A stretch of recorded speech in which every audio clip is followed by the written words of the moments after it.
नमस्कार दोस्तों। Pre Socratic philosophy की दूसरी क्लास में आप सभी लोगों का बहुत बहुत स्वागत है। आज हम लोग प्री सोक्रेटिक फ़िलॉसफ़ी के मूल तत्वों को, प्रमुख दार्शनिकों को तथा प्रमुख समस्याओं का अध्ययन करेंगे तथा मुख्य रूप से आज हम लोग प्रथम प्री सोक्रेटिक फ़िलॉसफ़र यानी थेलीज के बारे में पढ़ेंगे। जिन लोगों ने पहले वाला लेक्चर ना सुना हो, आप उसको एक बार देख लें, उससे आपका और कॉन्सेप्चुअल क्लैरिटी क्लियर हो जाएगा। क्योंकि ग्रीक फिलॉसफी समझने के लिए आपको दो तीन बातों का हमेशा ध्यान रखना चाहिए। पहला कि entire Greek philosophy has been divided into two phases, pre Socratic philosophy and post Socratic philosophy. तो जब आप कभी प्लेटो पढ़ रहे हो, सोक्रेटिस पढ़ रहे हो, अरिस्टोटल पढ़ रहे हो, तो तुरंत इस बात का पता होना चाहिए, इस बात का नॉलेज होना चाहिए कि यू आर रीडिंग या you are studying post Socratic philosophy. और जब आप पाइथागोरस पढ़ रहे हो, एनाक्सिमेंडर पढ़ रहे हो, हेराक्लिटस, एम्पेडोक्लीज एक्सेट्रा, तब आप पढ़ रहे होते हो pre Socratic philosophy. So our first question is pre Socratic philosophy है क्या? तो it's simple answer will be pre Socratic philosophy is the philosophy before Socrates.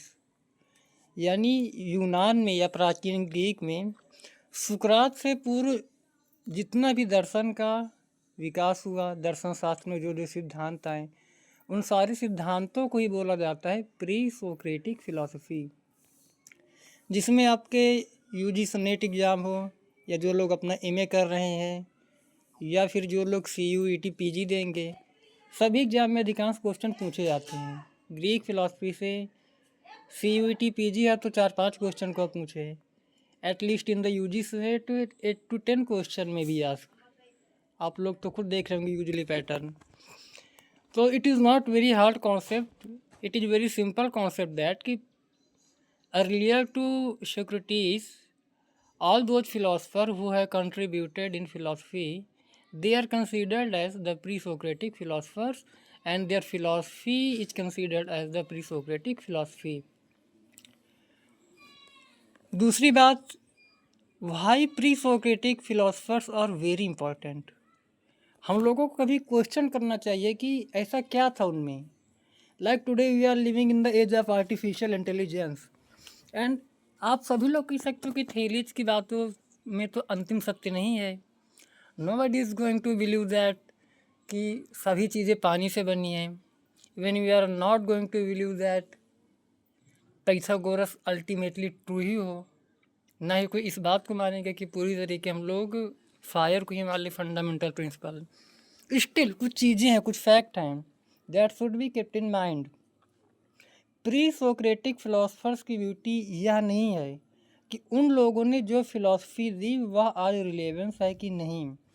उसका सबसे बड़ा मौलिक रीज़न है कि प्री सोक्रेटिक फिलॉसफी की पहले ह्यूमन कॉन्शियसनेस एक अलग स्टेज पर थी।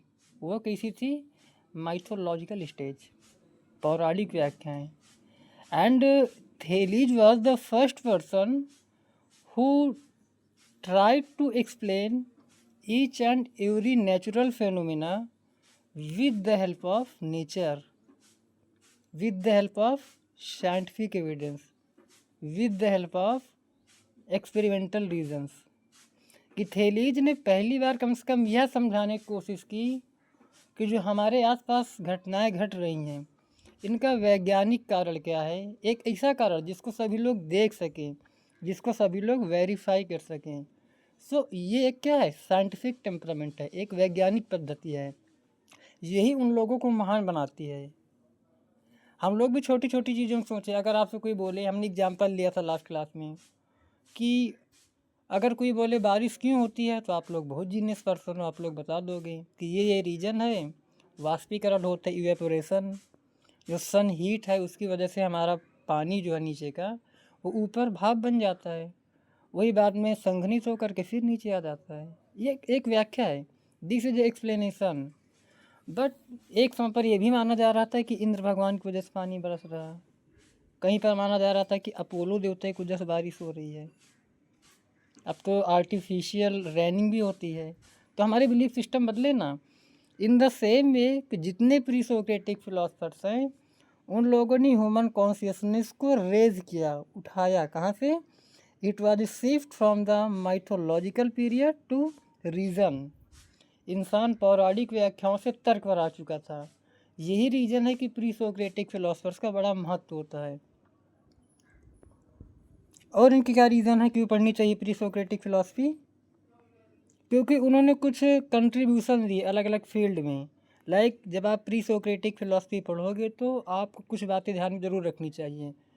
उन लोगों को ज़रूर ध्यान में रखनी चाहिए जो बीए कंप्लीट करके एमए में आते हैं, क्योंकि बहुत सारे विश्वविद्यालयों में ग्रीक फिलॉसफी मास्टर्स में है। तो जब पहली बार ग्रीक फिलॉसफी पढ़ी जाती है, बुक में भी नहीं पढ़े, नए नए शब्द मिलते हैं, तो लगता है कि सब बड़ा बोरिंग सा पटा सा है। ऐसी चीज़ नहीं, it is very interested and it is very easy if your concept are clear. तो उनके जो कीवर्ड्स होते हैं ग्रीक फिलोसफर्स के, वह होते हैं नेचर, उन लोगों ने प्रकृति पर अधिक बात की है, प्राकृतिक घटनाओं पर, परिवर्तन पर। सब्सटेंस पर बात की है, बड़ा इंपॉर्टेंट शब्द है, ध्यान रखना, which we will talk about later, जिसको बोलते हैं द्रव्य। परिवर्तन या चेंज, इसको एक शब्द मिलेगा परिमाण हिंदी मीडियम में। तीसरा कास्मोस। Apart from that, there will be so many technical terms, for example, epiron, arche, logos, nous, etc. So our main concern is that why should someone try to study or why somebody should study pre-Socratic philosophy? तो इसका बहुत simple सा जवाब है कि पूरा का पूरा फिर जो वेस्टर्न फिलॉसफी का जो ट्री है, उसके डीप रूट्स कहाँ छिपे हुए हैं पूरी इंटायर ग्रीक फिलॉसफी में। हम लोग आगे प्रोसीड करते हैं। Problem addressed in the pre Socratic philosophy. तो मान लो कोई ऐसा लड़का इस लेक्चर को सुन रहा हो जिसने अभी तक प्री सोक्रेटिक फिलॉसफी नहीं पढ़ी, उसके लिए आप सब लोग जानते हैं कि हम लोग दर्शन शास्त्र में तरह तरह की समस्याएं सॉल्व करते हैं। कुछ दार्शनिक समस्याएं होती हैं जिनका जवाब देना होता है। उदाहरण के लिए भारतीय दर्शन में कर्म फल पर बात की जाती है, पुरुषार्थ पर बात की जाती है, सत्कार्यवाद पर बात की जाती है, प्रमाणवाद पर बात की जाती है, अनेकांतवाद पर बात की जाती है, स्यादवाद पर बात की जाती है, द्वैतवाद, अद्वैतवाद। There are so many epistemological metaphysical ethical theories. Logic पर भी बात की जाती है, पार्टिकुलर न्याय दर्शन।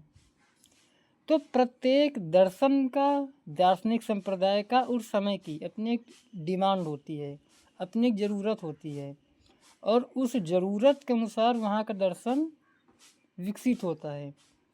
प्री सोक्रेटिक दार्शनिक को जब आप पढ़ोगे, जब समझ लोगे पूरा, तब आप ये पाओगे कि जितने 11-12 दार्शनिक हैं उनके इधर उधर बिखरे हुए वे में बिल्कुल नहीं पढ़ना, जिसको कहते हैं तितर बितर पढ़ना। It is not the case. We can classify all pre Socratic philosophers into 3 segments, into 3 domain. हम सारे सुकरात पूर्व दार्शनिकों को 3 भागों में या 3 ग्रुप्स में बांट सकते हैं। बहुत आसान है। पहला ग्रुप होगा जिसका मुख्य उद्देश्य होगा किस बात को समाधान करना? Problem of substance. ये एक प्रॉब्लम का नाम है, ये एक ओंटोलॉजिकल प्रॉब्लम है, सत्ता मूलक। इस समस्या का समाधान देने के लिए 3-4 प्रमुख फिगर्स हैं। उनमें आपके थेलीज, एनाक्सिमेंडर, एनाक्सिमेनिस, पाइथागोरस। तो ध्यान रखना, ये जो 4 लोगों का नाम है आपके ना, थेलीज, एनाक्सिमेंडर, एनाक्सिमेनिस, पाइथागोरस, इनका लेना देना किससे है? प्रॉब्लम ऑफ सब्सटेंस से। प्रॉब्लम ऑफ सब्सटेंस है क्या? What is the basic stuff of reality. Simple सी बात कि पूरी दुनिया किस एक चीज़ से मिलकर बनी है? 2 चीज़ से, बहुत सारी चीज़ों से। अगर दुनिया जिस चीज़ से मिलकर बनी है उसी को समझाना क्या था? Problem of substance. For example हम लोग आज मानते हैं ना कि दुनिया परमाणुओं से मिलकर बनी है, वो भी एक प्रकार की प्रॉब्लम ऑफ सब्सटेंस है। तो the first idea that kept in the mind of pre Socratic philosophers was problem of substance, कि ये हमारी दुनिया पूरी किस चीज़ से मिलकर बनी है।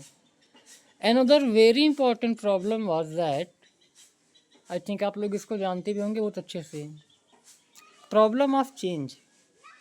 इसको बोला जाता है परिमाण की समस्या या गति की समस्या, वो दोनों शब्द सही हैं। Problem of change is also known as गति की समस्या या परिमाण की समस्या इन हिंदी मीडियम। और इस समस्या का समाधान देने के लिए, इस समस्या को हल करने के लिए दो दार्शनिक आते हैं और दोनों के मत बहुत ही ज़्यादा एक दूसरे से विरोधी होते हैं। एक का नाम था पार्मेनाइडिस और दूसरे का नाम था हेराक्लिटस, HP। पहले हम लोग ये समझ लें कि प्रॉब्लम ऑफ चेंज है क्या। हाउ डज चेंज हैपेंस, मतलब परिवर्तन होता कैसे है। ये जो आपको परिवर्तन दिखाई दे रहा है, किस प्रकार का परिवर्तन, हवाओं का चलना, पानी का भाप बनना, भाप का बादल बनना, बादल का फिर बरसना, आग, हवा और जितनी प्राकृतिक घटनाएं हैं। Because we know very well that कि our world where we live in is diverse, this world have a lot of diversities. Diversity हर लेवल पर है, हर सेंस में है। उस डाइवर्सिटी को एक्सप्लेन करने के लिए पहली आवश्यकता क्या थी, ये डाइवर्सिटी हो क्यों रही है, किस चीज़ की वजह से। फिर दूसरा क्वेश्चन आएगा कि कैसे हो रहे, हाउ डज। हेराक्लाइटस ने परिवर्तन को स्वीकार किया है। जब हम लोग आगे देखेंगे तो हेराक्लाइटस का निष्कर्ष ही निकलता है उसकी पूरी फिलॉसफी का, कि इस दुनिया में कुछ भी स्थायी नहीं है, नॉथिंग इज परमानेंट। इस संसार में प्रत्येक चीज़ें, हर एक चीज़ें क्या है, परिवर्तनशील हैं। एक क्षण को भी कुछ फिक्स नहीं होने वाला। और कुछ इसी प्रकार का विचार दिया था गौतम बुद्ध ने, जिसको बोलते हैं क्षणिकवाद। इसीलिए यूजीसी नेट अक्सर क्वेश्चन पूछता रहता है, Heraclitus can be compared with, 4-5 दे देगा, जैन, बौद्ध, सांख्य, योगा एक्सेट्रा। दूसरे दार्शनिक थे पार्मेनाइडिस, जो कि प्रॉब्लम ऑफ चेंज का समाधान करना चाह रहे थे। Parmenides also wanted to solve the problem of change and his conclusion was that कि नॉथिंग इज टेम्परेरी। दुनिया में कुछ भी अस्थाई नहीं है, टेम्परेरी नहीं है। एवरीथिंग इज परमानेंट, सब कुछ क्या है, स्थाई है। और सबसे बड़ा कंट्रीब्यूशन जो पार्मेनाइडिस, बिल्कुल बेवकूफ़ नहीं था। पार्मेनाइडिस ने कभी नहीं बोला कि जो हम परिवर्तन देख रहे हैं ये गलत है। वो बस ये बोलना चाह रहा कि जो हम परिवर्तन देख रहे हैं यह हमारा सेंसरी डोमेन का नॉलेज है, वास्तविकता बीइंग है, जिसके बारे में हम लोग आगे चर्चा करेंगे ठीक से। बट हियर वो उसकी प्रासंगिकता नहीं है। तो जो ग्रीक थिंकर्स थे उनका एवोल्यूशन धीरे धीरे होता है ह्यूमन थिंकिंग का, कि कैसे पहली बार जो इंसान है वो इस चीज़ को डिक्लेयर करने लगा कि there exist something that can not be known through our sense experience, our sense organs, कि एट लीस्ट इस दुनिया में कुछ तो ऐसा है जो हमारी इंद्रियों से जाना नहीं जा सकता है। ये उनका फंडामेंटल कंट्रीब्यूशन है।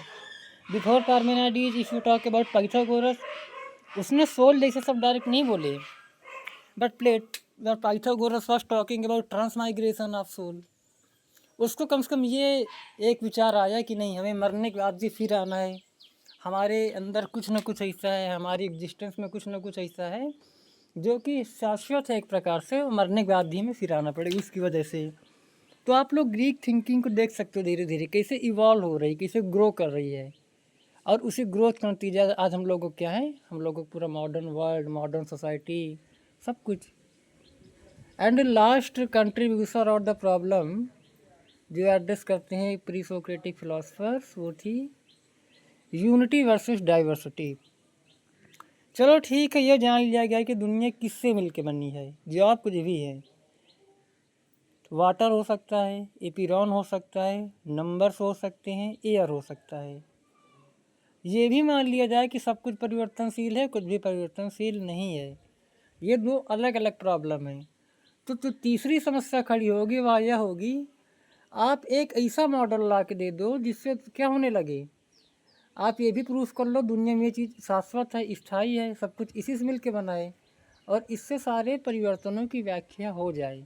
फॉर एग्जांपल और क्लियर कर दें, थेलीज ये तो समझा सकता है कि पानी से सब कुछ बना है, लेकिन पानी से सब कुछ कैसे बना है इसको समझाने में कई इंटरनल इनकन्सिस्टेंसी है। लाइक वाटर से फायर का निर्माण नहीं हो सकता है, प्रैक्टिकली भी लॉजिकली भी।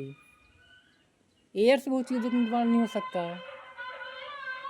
एपिरॉन अब्स्ट्रैक्ट है, उससे सारी चीज़ों का निर्माण नहीं हो सकता है। तो ये बोलना चाह रहे हैं कि प्रॉब्लम ऑफ चेंज एक सेपरेट प्रॉब्लम है जिसके लिए 4 लोगों का कंट्रीब्यूशन है, थेलीज, एनाक्सिमेंडर, एनाक्सिमेनीज, पाइथागोरस। प्रॉब्लम ऑफ सब्सटेंस, ये समस्या है कि सब कुछ परिवर्तनशील है या नहीं परिवर्तनशील। इसमें 2 लोग आते हैं, पार्मेनाइड्स और हेराक्लाइटस।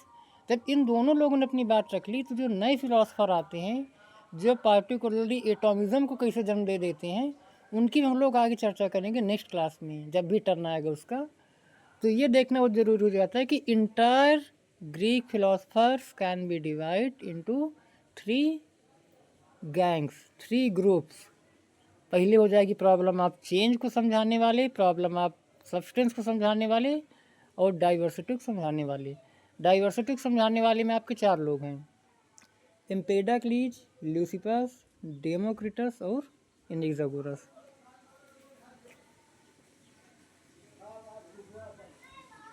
तो देखो वीडियो सबको ध्यान में रख के बनाया गया है, तो कुछ कोई टेबल हैं और specially for those who are the very new in the Greek philosophy. क्योंकि जब आप लोग बुक पढ़ते तो बोर होने लगते हो, ज़्यादा इसी में उलझ सकते हो कि एक बुक में लिखा है कि थेलीज कब पैदा हुआ था, 1 साल का अंतर है, किसी ने 547 लिख दिया, दुखी मत होना, वो बहुत सेकेंडरी बातें हैं। If you are going to attend a particular examination like UGC NET, CUET, PG और योर पर्सनल मास्टर्स क्लास, तो आपको ज़्यादा उनकी फिलॉसफी पढ़ना चाहिए इन माय व्यू। ये टेबल, इससे आपके कई क्वेश्चन आ जाएंगे, इस टेबल को आप लोग सेव कर लेना। इसमें क्या समझा जा सकता है, इसमें प्रॉब्लम ऑफ सब्सटेंस ली गई है, 4 दार्शनिक हैं, क्लियर है, आप लोगों को दिखाई दे रहे होंगे। थेलीज, एनाक्सिमेंडर, एनाक्सिमेनीज, पाइथागोरस। एक चीज़ क्लियर है कि जो प्रॉब्लम ऑफ सब्सटेंस है, द्रव्य की समस्या, उससे 4 दार्शनिक संबंध रखते हैं। थेलीज का आंसर आता है सब कुछ पानी से बना है, उसका बस अंतिम कंक्लूजन था। एनाक्सिमेंडर ने बोला है कि सब कुछ बना है एपिरॉन से। एपिरॉन एक कीवर्ड्स आने लगा, एग्जाम में कई बार पूछा जाता है एपिरॉन है क्या, एपिरॉन का मतलब क्या है, जिसकी चर्चा हम लोग करेंगे जब पढ़ेंगे एपिरॉन। एनाक्सिमेनीज ने बोला है कि प्रत्येक चीज़ वायु से मिलकर बनी है, एयर से। Air is the fundamental substance. और पाइथागोरस ने बोला है कि नंबर्स जो हैं हमारी सब चीज़ों की फाउंडेशंस हैं। उसके बाद उन्होंने चेंज को भी समझाया है। फॉर एग्जांपल थेलीज बताता है कि पानी से सब कुछ कैसे बन सकता है, तो उसने 2 प्रक्रियाओं के नाम लिए हैं, कंडेंसेशन और इवेपोरेशन, संघनन और वाष्पीकरण। ये 2 प्रोसेस का नाम है। उन दोनों प्रोसेस की सहायता से तरह तरह की डाइवर्सिटी बनती है। लाइक पानी से पृथ्वी बनती है, पानी से चट्टानें बनती हैं, पानी से ही हवा भी बनती है, आग भी बनती है। एनाक्सिमेंडर ने बोला कि उनमें गति के कारण होती है चीज़ें। एनाक्सिमेनीज ने बोला कि 2 प्रक्रियाएं, रेयर फैक्शन और कंडेंसेशन। रेयर फैक्शन का मतलब होता है विरलीकरण, कंडेंसेशन मतलब संघनन।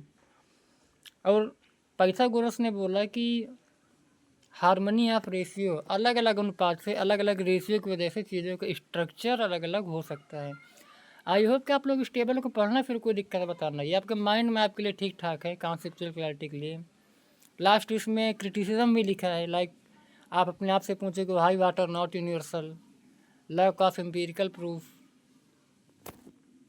जब हम लोग पढ़ लेंगे लाइन से थेलीज, एनाक्सिमेंडर, एनाक्सिमेनीज, हम लोग कुछ गजब की चीज़ें देखेंगे। फॉर एग्जांपल आप अभी सोच सकते हो, एनाक्सिमेंडर एक ऐसे फिलोसफर हैं जो कि पहली बार उन्होंने एब्स्ट्रैक्ट चीज़ों की बात की है। Anaximander was the first person who talked about some abstract entities. Abstract entities वो होती हैं जो कि एब्स्ट्रैक्ट एंटिटीज़ वो होती हैं जिनका कोई फॉर्म नहीं होता। और सबसे बड़ी ब्यूटी, एनाक्सिमेंडर का जो एपिरॉन है वो एब्स्ट्रैक्ट तो है, अमूर्त तो है, लेकिन वह भौतिक है। ये उसका गजब का कॉन्सेप्ट है। लाइक बिंदु हमारा पूरी तरीके एब्स्ट्रैक्ट है, but it is a physical not conscious. But भारतीय दर्शन में, वेदांत में आ जाओ तो ब्रह्म क्या है, ब्रह्म है तो abstract, but it is a conscious force. अगर आप बहुत गहरे में जाओगे तो जो व्याख्या ना कि केवल मैकेनिज्म का शुरुआत हो जाना, यांत्रिकतावाद, उसके रूट्स में भी आपके एनाक्सीमेंडर छिपे हुए हैं। क्योंकि एनाक्सीमेंडर का मानना है कि गति से ही सब कुछ परिवर्तन होता है, और वो गति आती किस चीज़ से? किसी मटेरियल चीज़ों से।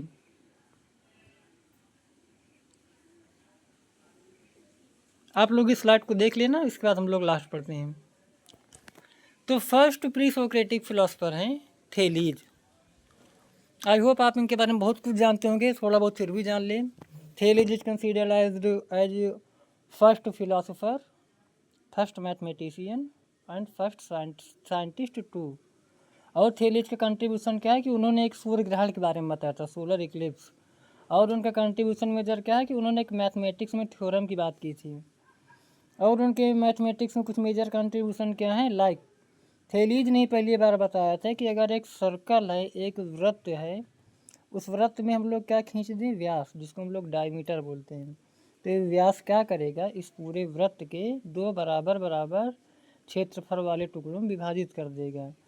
It simply means the diameter of any circle divides into two same equal parts.